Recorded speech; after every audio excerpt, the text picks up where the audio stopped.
Hello everyone, welcome to crack UPSC and MPPSC examination. I hope आप सभी अच्छे होंगे और अच्छे से अपनी पढ़ाई कर रहे होंगे।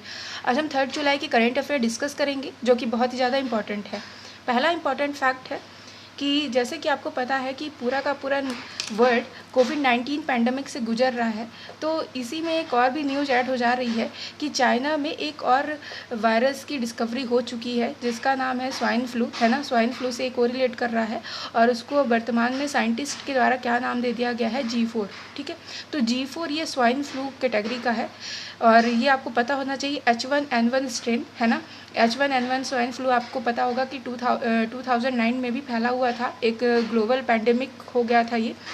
तो उसी फैमिली से ये बिलोंग कर रहा है G4, तो इसका जो नेम है क्या है, वो G4 है। ठीक है, ये स्वाइन फ्लू है, चाइना ने इसकी डिस्कवरी की है। ठीक है, दूसरा ये कहाँ सस्टेन कर रहा है, तो ये साइंटिस्ट के द्वारा ये बोला गया है कि जो भी पिग्स होते हैं यानी जो सुअर होते हैं, उनकी बॉडी में अगर ये मिल रहा है और उसके थ्रू ये किसी भी ह्यूमन के अंदर चला जाएगा ऐसा कुछ, तो ये प्रॉब्लम कर सकता है। दूसरा ये हो रहा है कि अगर आपको एक कॉमन आंसर पता होना चाहिए कि एक नॉर्मल डिजीज़ होती है और एक डिजीज़ होती है जूनोटिक डिजीज़। क्या बोला मैंने, जूनोटिक। तो जूनोटिक डिजीज़ किसे कहते हैं, ऐसी डिजीज़ जो एनिमल्स से ह्यूमन बींग्स में ट्रांसफ़र हो जाए।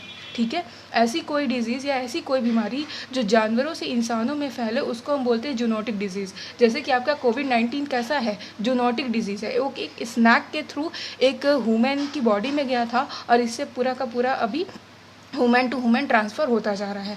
तो ये सारी बीमारी क्या है, जूनोटिक। ठीक है, इसके पहले एक भी वायरस आया था, आपको पता होगा, नीफा वायरस। तो नीफा वायरस भी कैसा है, वो भी जूनोटिक डिजीज़ था, है ना। हमारे केरला में आया था 2018 में। क्लियर, तो ये इंपॉर्टेंट फैक्ट आपको पता होना चाहिए सबसे।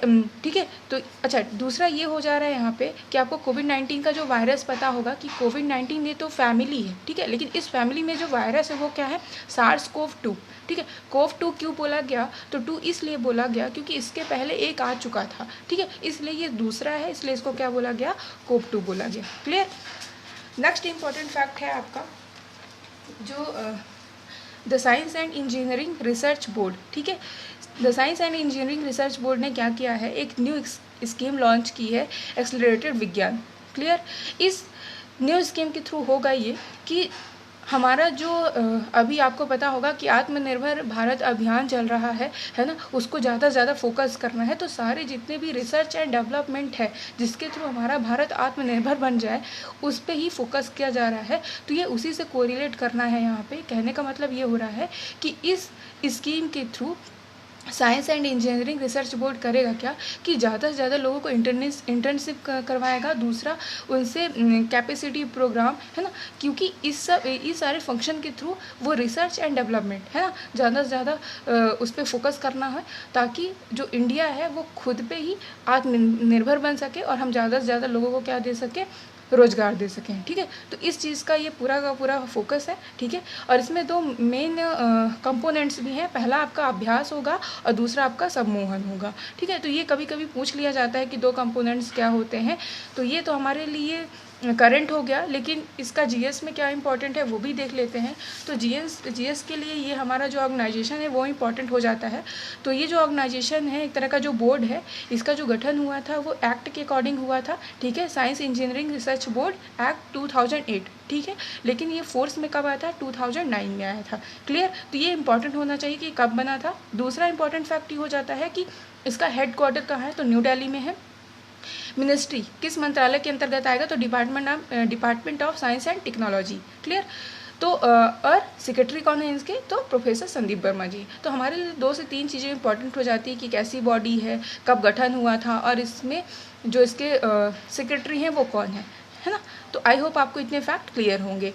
नेक्स्ट इंपॉर्टेंट फैक्ट है जो आपका कि आपको पता होगा कि हमारे करंट में क्वेश्चन आता है, जितने भी नई नियुक्ति होती है, जो भी अपॉइंट किए जाते हैं वो इम्पॉर्टेंट हो जाते हैं। और ऐसा लेवल जैसे यूनाइटेड नेशन तो बहुत ही ज़्यादा इंपॉर्टेंट हो जाता है, जिसमें इंडिया रिप्रेजेंट करे।